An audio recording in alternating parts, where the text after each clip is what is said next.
Hi friends, this தான் welcome to rich property. இப்போ நம்ம பார்த்துட்டு இருக்க இந்த தோட்டம் எங்கே இருக்குனாக்கா திருச்சி வளையூரில் இருக்குது. திருச்சியிலேருந்து ஒரு 15-17 கிலோமீட்டர் டிஸ்டன்ஸில் இருக்குது. இது ஒரு அழகான தோட்டம். இது ஒரு தனி உலகமாக இருக்கும்.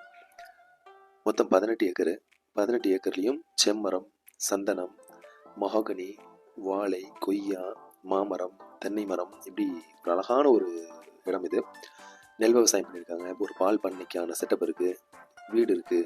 புதுசாக ஒரு வீடு கட்டி அஸ்திவாரம் போட்டு தயார் நிலையில் இருக்குது. இப்போ பார்க்கறது சந்தனம். இதெல்லாம் தென்னை மரம். தென்னை மரத்துலேருந்து வருஷத்துக்கு ஒரு அமௌண்ட்டு வருது. ஒரு 1.5 மாதத்துக்கு ஒருக்க காய் வெட்டுவாங்க. அதுலேருந்து ஒரு வருமானம் வரும். மாமரத்தெல்லாம் குத்தகை போட்டிருக்காங்க. இதில் வந்து ஒரு 3500 செம்மரம் இருக்குது. செம்மரமும் சந்தனமும் 3500 இருக்குது. இது செவன் தங்குறதுக்கான ஒரு வீடு. இதெல்லாம் செம்மரம். ஆல்மோஸ்ட் வந்து மரமே ஒரு 2 கோடி ரூபாய்க்கிட்ட மரமே வாங்கி வச்சிருக்காங்க. ஸோ கம்மியான பட்ஜெட்டில் வந்து இருக்கும். Thank you for this property.